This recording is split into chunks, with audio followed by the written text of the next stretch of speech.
Hi, it's Steve. Today we'd like to show you how to put a starter kit on your refrigerator. It's a really easy job. Let me show you how we do it. Now, to do this repair, we will need access to the back of the refrigerator. So you will have to pull it out of the cabinets, and we'll also need to disconnect the power. Now that we have access to the back of the refrigerator, we've disconnected the water line to the ice maker inlet tube.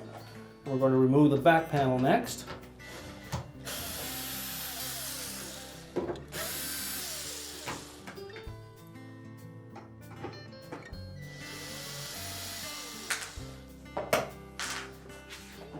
And just lift that back panel away, and you can feed that water line from the ice maker through the opening.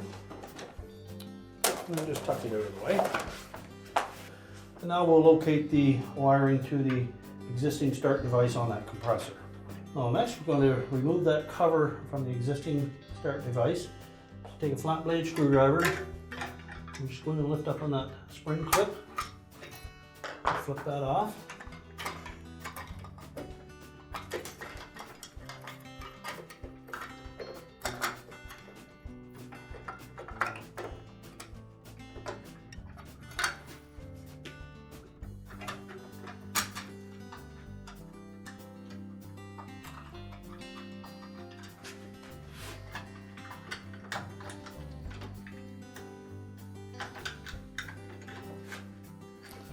Now be careful when you're working in this area, particularly of this small capillary tube. You don't want to kink that in any way. So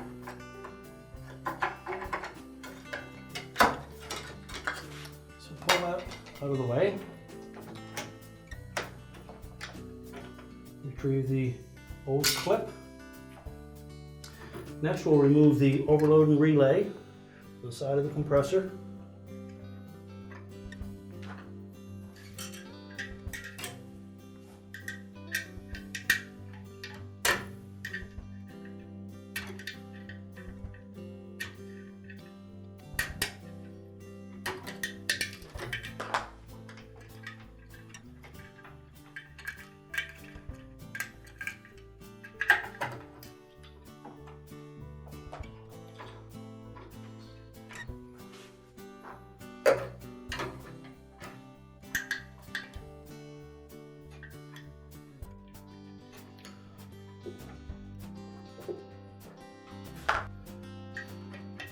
With the relay out of the way, we next need to get that overload pulled out from behind.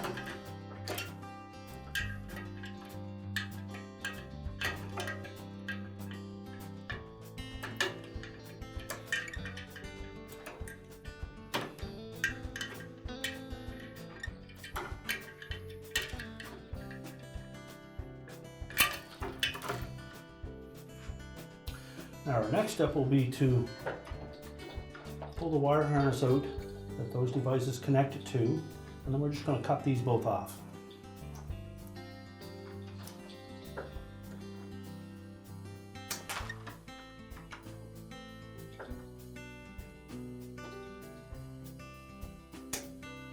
Now next we'll strip a little of the insulation back.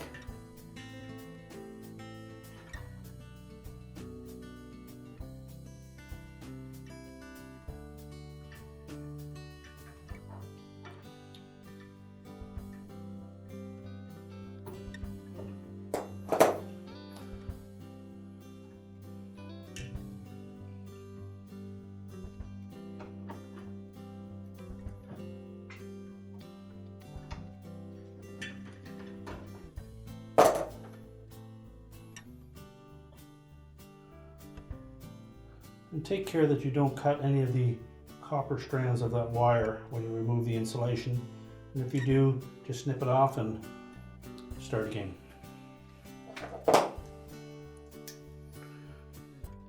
Now next we'll take the butt splice connectors that are supplied with this kit, and we'll put one on each of these two wires.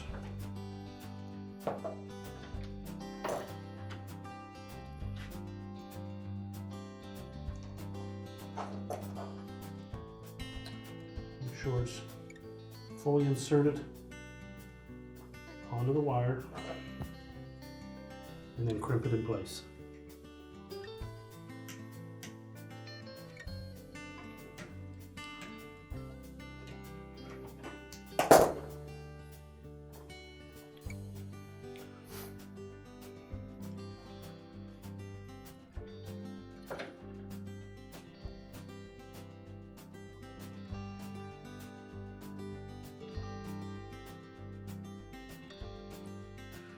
And we'll do the same for the other wire.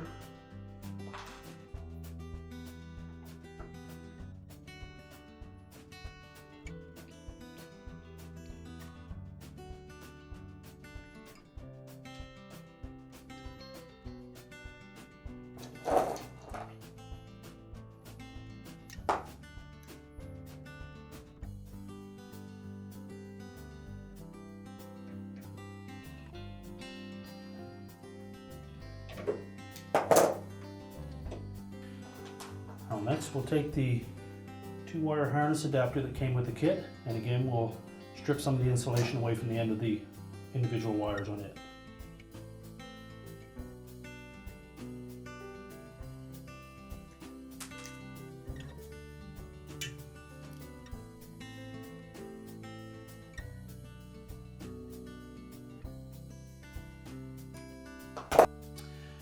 Now that we've stripped back the insulation on the wire harness adapter, we suggest that you take the wire that is on that side of the connector and we'll attach it to the red wire.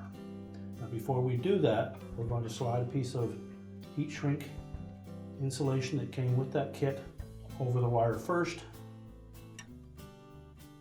and fully insert it into that butt splice connector.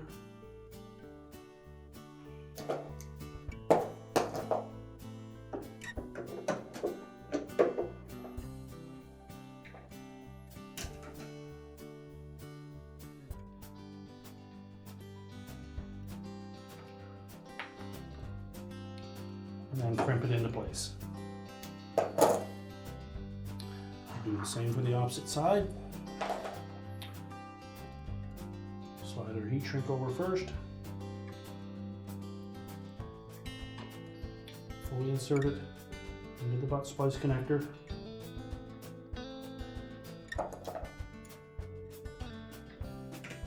And then crimp it firmly.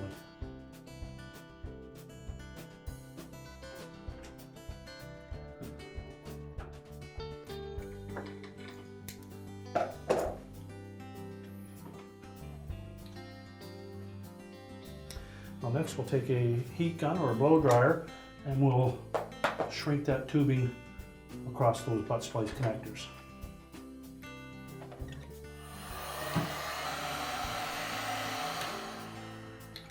And then we'll just let those cool for a moment.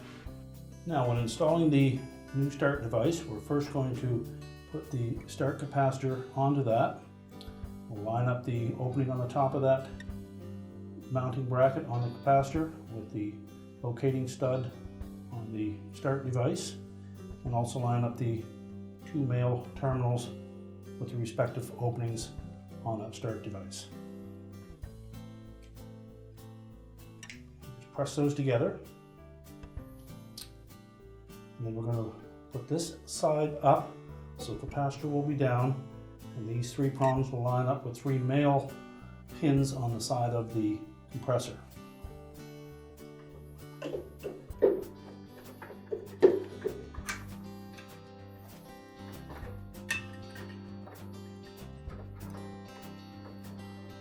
Make sure that is firmly pressed onto the side of the compressor. Then next we're going to take that retaining clip, take the long end of it, hook it into that lower left corner of this mounting bracket attached to the side of the compressor. We'll hook that lower end in, wrap it up around the capacitor, and then hook the top into one of the openings on the very top. Now this is a bit of a challenge to get that long hook in there. It has to go below that capacitor and right into the rear corner. Now when mounting that new start device to the side of the compressor, we will need to hold it in place with this metal retaining clip. Now the long arm of that clip will go on the bottom. It will slide in underneath the capacitor Then we need to hook it in a little notch in the left bottom corner of that mounting bracket. Now, it will be difficult to show you this once we have the start device in place, but essentially that's the area that it has to hook into. And you'll have to do this with that capacitor in place, so it is a little bit of a challenge, but it can be done. And then we can wrap that up around the start device and clip the top on.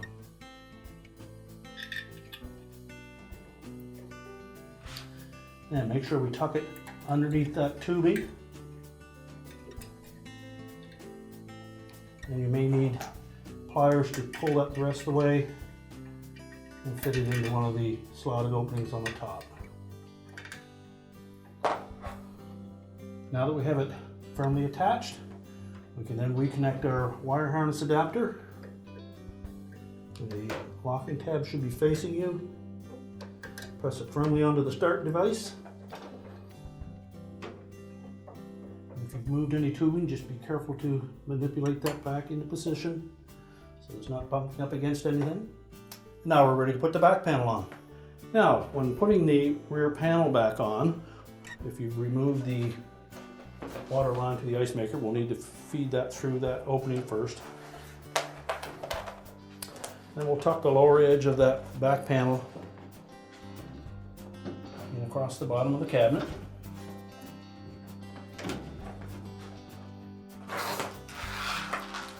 And then just line up the screw holes.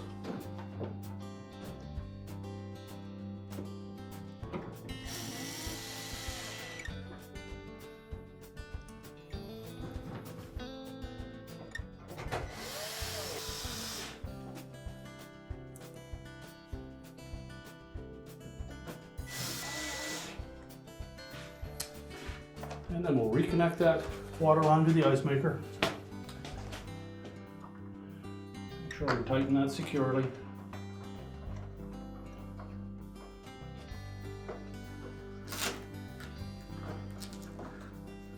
And now we're ready to push the refrigerator back into the cabinets. We're now ready to reconnect the power, and our repair is complete.